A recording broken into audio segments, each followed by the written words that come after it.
bueno ver lo que está pasando en Latinoamérica con los expresidentes acusados de corrupción. De hecho, hace unas semanas atrás hicimos un amplio reportaje y mencionamos a cada uno de ellos. Pero ha habido una actualización con el expresidente de El Salvador, porque está siendo procesado en la justicia. Se va a convertir en el primer presidente con un proceso de justicia y que pueda ir a la cárcel, porque el anterior estaba huyendo y este está aquí agarrado. Admite el desvío de más de 300 millones de dólares del erario público de ese país. Pero ¿cuál es la cuestión? La cuestión es que República Dominicana es mencionado. ¿Por qué? Porque parte de las compañías del entramado que hizo para desviar los fondos se crearon en República Dominicana. Según la Fiscalía, más adelante, cuando avancen las investigaciones en El Salvador, pues se va a conocer más del dato de República Dominicana. Mientras tanto, entrevistamos a uno de los miembros de Transparencia Internacional para que nos comentara más sobre este escándalo de Elías Antonio Saca y de cómo era la maniobra para apoderarse del dinero del pueblo. Así que vamos a hacer esta intervención internacional de un presidente que está siendo sometido y procesado por corrupción. En años recientes se han destapado incontables casos de corrupción en América Latina. Desvío de dinero del Estado, lavado de activos, apropiación indebida de bienes o fondos públicos, pagos de sobornos, etc. Pero lo que sorprende de este caso es el descaro y la desvergüenza con la que el expresidente de El Salvador, Elías Antonio Saca, confesó el desvío y lavado de más de 300 millones de dólares del presupuesto estatal.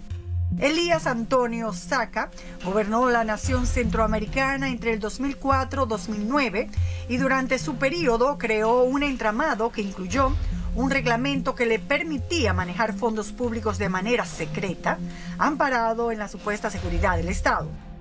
Se establecieron una serie de mecanismos que permitieron el uso de esos fondos tanto para enriquecimiento propio del presidente, de su entorno, para sobornos de compra de voluntades, de diputados, de periodistas, en una red donde participaron pues empresas, bancos, etcétera, que no dieron la alarma.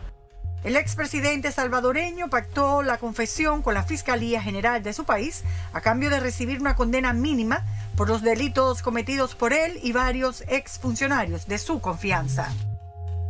Me aumenté el salario en forma sustancial hasta llegar a ganar un aproximado de entre 4 y 5 mil dólares mensuales en el año 2003 y 2004, a ganar un aproximado de 60 mil dólares mensuales para el año 2009 hasta el año 2012. El acuerdo podría garantizar que Saca solo pase 10 años en la cárcel de los 30 que la Fiscalía pedía se le impusiera de acuerdo a las leyes de ese país. A cambio de la confesión de culpabilidad de los condenados, pues se les rebajan las penas. Y eso fue el acuerdo al que llegó la Fiscalía con 5 de los 6 imputados en este juicio, que son pues el expresidente más sus colaboradores cercanos y 2 funcionarios, digamos, que eran los operativos en Casa Presidencial. Una serie de señalamientos y acusaciones infundadas. Durante sus 5 años de gestión, Tony Saca envió dinero a 13 cuentas particulares, entre las que destacan las de su ex secretario privado, Elmer Charlaix, y las de un periodista y presentador de televisión salvadoreño muy reconocido, Jorge Hernández. Para lavar el dinero, el ex gobernante pactó sin licitación y de manera ilegal con 3 agencias de publicidad el pago mensual de unos 100 mil dólares con recursos del Estado. Esas publicitarias eran dirigidas por el famoso presentador de televisión. Este se quedaba con el 20% y el 80% era transferido a empresas de radiodifusión en las que el encarcelado mandatario poseía entre el 50 y 90% de las acciones.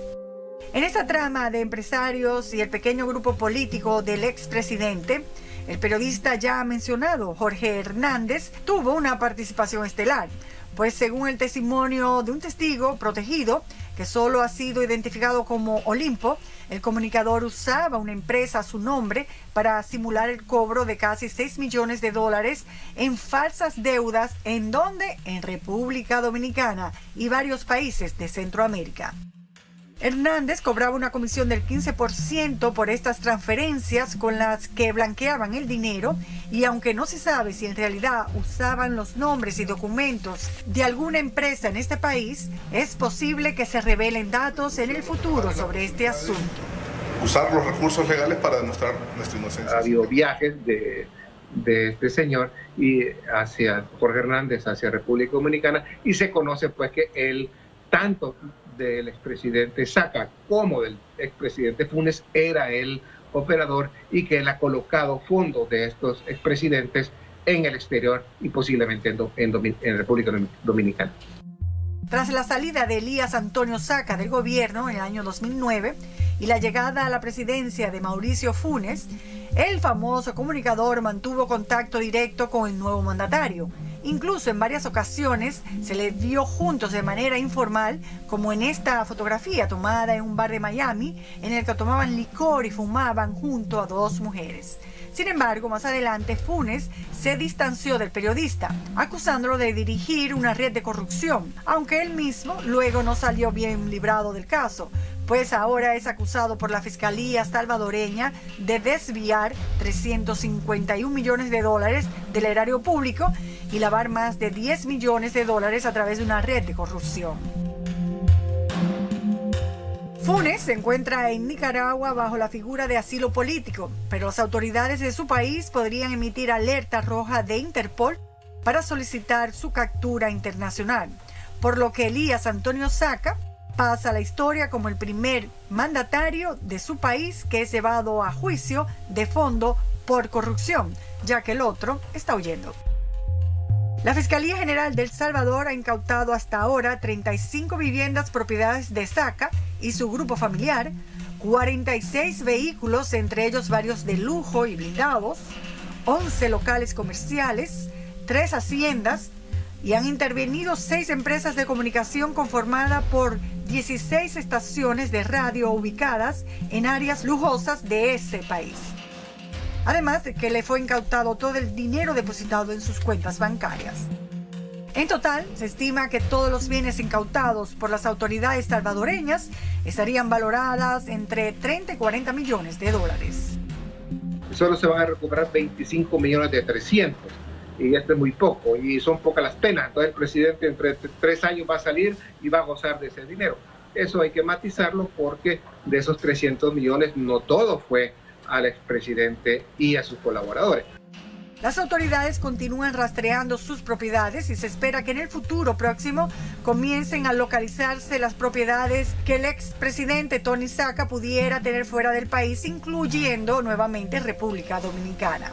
En este nuevo caso de corrupción se demuestra que, al igual que aquí, se mezclan los intereses de políticos, presidentes, empresarios y hasta profesionales de la comunicación para tejer redes corruptas que desvían miles de millones de dólares del Estado en interés propio, y desafortunadamente cuentan con un sistema político y judicial que les garantiza la impunidad.